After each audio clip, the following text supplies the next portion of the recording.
ఆదికాండము 1వ అధ్యాయము 1వ వచనము.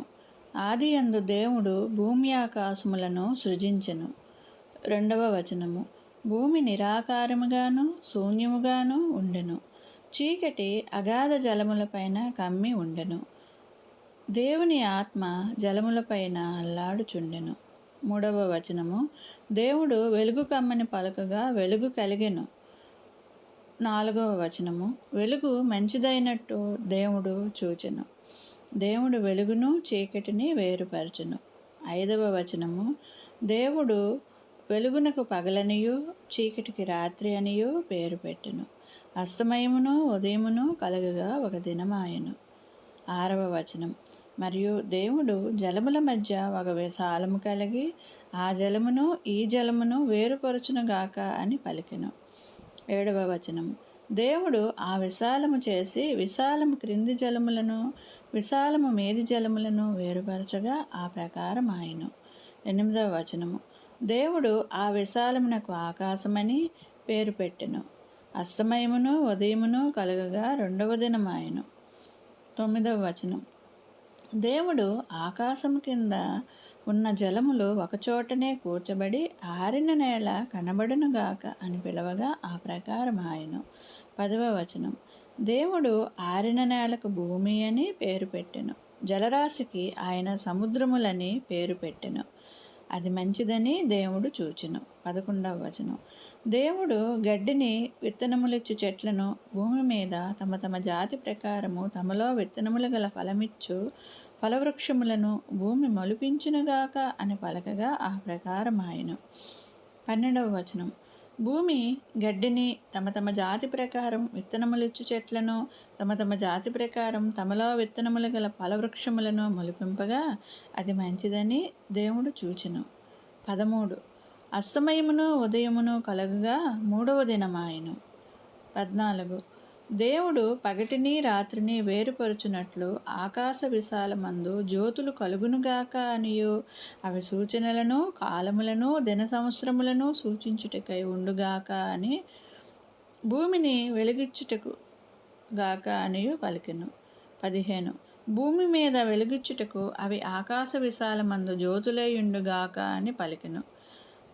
ఆ ప్రకారం ఆయను. 16. దేవుడు ఆ 2 గొప్ప జ్యోతులను అనగా పగటిని ఏలుటకు పెద్ద జ్యోతిని రాత్రిని ఏలుటకు చిన్న జ్యోతిని నక్షత్రములను చేసెను. 17వ వచనం. భూమి మీద వెలుగిచ్చుటకు పగటిని రాత్రిని ఏలుటకు వెలుగును చీకటిని వేరుపరచుటకును దేవుడు ఆకాశ విశాలమందు వాటిని ఉంచెను. 19. అది మంచిదని దేవుడు చూచెను. అస్తమయమును ఉదయమును కలగ్గా 4వ దినమాయెను. 20. దేవుడు జీవము కలిగి చలించు వాటిని జలములు సమృద్ధిగా పుట్టించునుగాక అనియు పక్షులు భూమిపైన ఆకాశ విశాలంలో ఎగురునుగాక అని పలికెను. 21. దేవుడు జలములలో వాటి జాతి ప్రకారము జలములు సమృద్ధిగా పుట్టించిన మహామత్స్యములను జీవము కలిగి చలించు వాటన్నింటినీ దాని జాతి ప్రకారం రెక్కల గల ప్రతి పక్షిని సృజించెను. అది మంచిదని దేవుడు చూచెను. 22వ వచనం. దేవుడు మీరు ఫలించి అభివృద్ధి పొంది సముద్ర జలములలో నిండి ఉండుడనియు పక్షులు భూమి మీద విస్తరించును కాక అనియు వాటిని ఆశీర్వదించెను. 23. అస్తమయమును ఉదయమును కలగగా 5వ దినమాయెను. 24. దేవుడు వాటి జాతి ప్రకారము జీవము గల వాటిని అనగా వాటి జాతి ప్రకారం పశువులను పురుగులను అడవి జంతువులను భూమి పుట్టించునుగాక అని పలికెను. ఆ ప్రకారం ఆయను. 25. దేవుడు ఆయా జాతుల ప్రకారము అడవి జంతువులను ఆయా జాతుల ప్రకారం పశువులను ఆయా జాతుల ప్రకారం నేలను ప్రాకు ప్రతి పురుగును చేసెను. అది మంచిదని దేవుడు చూచెను.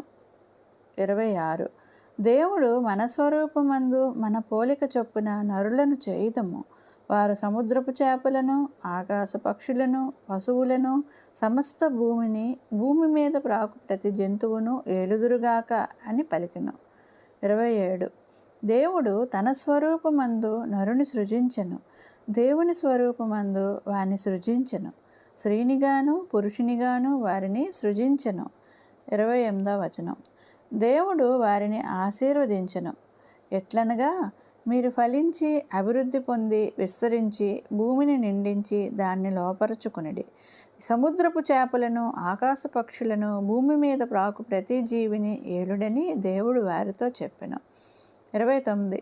దేవుడు, ఇదిగో భూమి మీదనున్న విత్తనములిచ్చు ప్రతి చెట్టును విత్తనములిచ్చు వృక్ష ఫలము గల ప్రతి వృక్షమును మీకిచ్చి ఉన్నాను. అవి మీకు ఆహారమగును. 30వ వచనం. భూమి మీద ఉండు జంతువులన్నింటికి ఆకాశ పక్షులన్నింటికి భూమి మీద ప్రాకు సమస్త జీవులకును పచ్చని చెట్లన్నయూ ఆహారమగునని పలికెను. ఆ ప్రకారం ఆయను. 31. దేవుడు తాను చేసినది యావత్తును చూచినప్పుడు అది చాలా మంచిదిగా ఉండెను. అస్తమయమును ఉదయమును కలుగగా 6వ దినమాయెను.